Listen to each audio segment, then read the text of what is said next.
नमस्कार दोस्तों।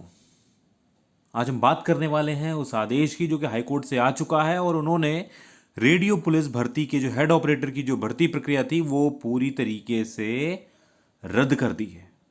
रद्द करने की वजह यह है कि जो डिग्री धारक थे उनको भी इस भर्ती में अप्लाई करने का मौका दिया था, जो कि बिल्कुल ही गलत है।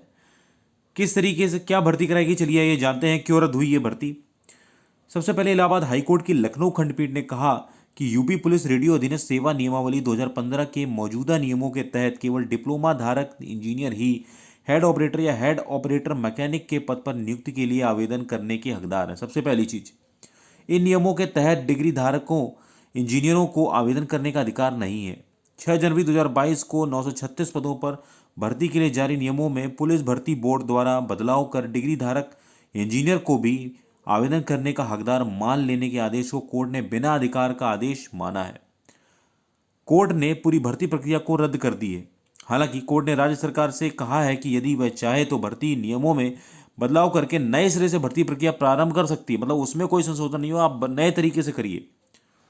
कोर्ट ने कहा है कि जो अभ्यर्थी भर्ती प्रक्रिया में आवेदन करने के योग्य होंगे उन्हें आयु सीमा में छूट प्रदान की जाएगी। यह फैसला जस्टिस आलोक माथुर की एकल पीठ ने रवि कुमार शुक्ला व अन्य डिग्री धारक इंजीनियरों की ओर से दाखिल रेड याचिका को मंजूर करते हुए पारित किया है। डिग्री धारक याचियों ने पुलिस भर्ती बोर्ड के 23 अप्रैल 2024 के एक आदेश को चुनौती दी थी। कहा गया था कि हेड ऑपरेटर मैकेनिक के पदों पर भर्ती के लिए विभाग ने 6 जनवरी 2022 को विज्ञापन निकाला था, जिसमें डिप्लोमा धारक इंजीनियर या उनके समकक्ष अभ्यर्थियों को आवेदन करने का अधिकार दिया गया था। गौरतलब है कि बोर्ड 25 अगस्त 2021 को एक आदेश जारी कर कहा था कि डिग्री धारक इंजीनियर की योग्यता डिप्लोमा धारक के समकक्ष है, जिस कारण 6 जनवरी 2022 के विज्ञापन के क्रम में बड़ी संख्या में डिग्री धारकों ने भी आवेदन कर दिया। बाद में भर्ती प्रक्रिया जारी रहने के दौरान बोर्ड ने 1 अप्रैल 2024 को एक अन्य आदेश जारी कर दिया कि डिग्री की योग्यता डिप्लोमा धारक से बड़ी है, समकक्ष नहीं है बल्कि ये बड़ी है। बोर्ड ने फिर से 23 अप्रैल 2024 को एक आदेश जारी कर कहा कि 4 वर्षीय डिग्री धारक इंजीनियर इस भर्ती प्रक्रिया में आवेदन के हकदार नहीं है। साफ साफ कह दिया है बोर्ड ने 23 अप्रैल 2024 को आदेश जारी कर डिग्री धारक इंजीनियर को भर्ती में शामिल किए जाने पर रोक लगा दी थी।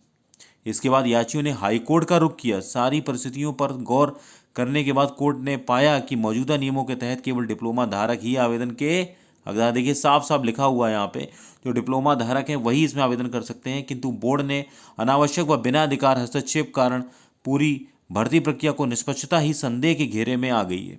कोर्ट ने कहा है कि इस भर्ती प्रक्रिया में 75% तो डिग्री धारक हैं जिन्हें आवेदन का हकदार नहीं था। ऐसे में पूरी भर्ती प्रक्रिया नए सिरे से कराई जाए। तो कहीं ना कहीं पूरी भर्ती प्रक्रिया ही रद्द हो गई है। दोबारा होंगे ये सारी चीज़ें, दोबारा होंगी, प्रक्रिया दोबारा से आवेदन किए जाएंगे तभी ये भर्ती हो पाएगी। 936 पदों पर थी ये, 6 जनवरी 2022 को निकली थी। 2015 की नियमावली के तहत केवल डिप्लोमा धारक इंजीनियर ही आवेदन करने के हकदार, देखिए साफ साफ लिखा हुआ है। पुलिस बोर्ड ने बीच में नियम बदलकर डिग्री धारक इंजीनियर को मौका दे दिया, जबकि ये बिल्कुल गलत है। 1 अप्रैल 2024 को बोर्ड ने कहा कि डिग्री की योग्यता डिप्लोमा धारक से बड़ी, इसलिए वे योग्य नहीं हैं, मतलब योग है। 23 अप्रैल 2024 को बोर्ड ने 4 वर्षीय डिग्रीधारी इंजीनियरों को भर्ती से बाहर कर दिया। पहले इन किया फिर बाहर किया। देखिए 23 अप्रैल 2024 के भर्ती बोर्ड के आदेश को डिग्रीधारियों ने कोर्ट में चुनौती दी। तो कहीं ना कहीं ये नियम कानून ये बीच में बदल दिए जाते हैं, इस वजह से सब लफड़ा होता है। कहीं ना कहीं इनको चीज़ें सारी क्लियर पहले कर देनी चाहिए, बीच में कोई बदलाव नहीं करना चाहिए, चाहे कोई भी प्रेशर हो। तो कहीं ना कहीं इस वजह से देखिए कोर्ट में भर्ती गई फिर लटक गई। 22 और 3 आज 3 सालें हो गई हैं लगभग इसको। तो कहीं ना कहीं बच्चों का भविष्य जो इसको आस लगाए बैठे थे उनका भी भविष्य अब गर्त में है। अब वो दोबारा इसका वेट करेंगे, दोबारा फॉर्म भरेंगे, तब जाके कहीं ये भर्ती पूरी होगी। चलिए जल्दी मिलते हैं नेक्स्ट वीडियो में, तब तक के लिए नमस्कार, जय हिंद, जय भारत।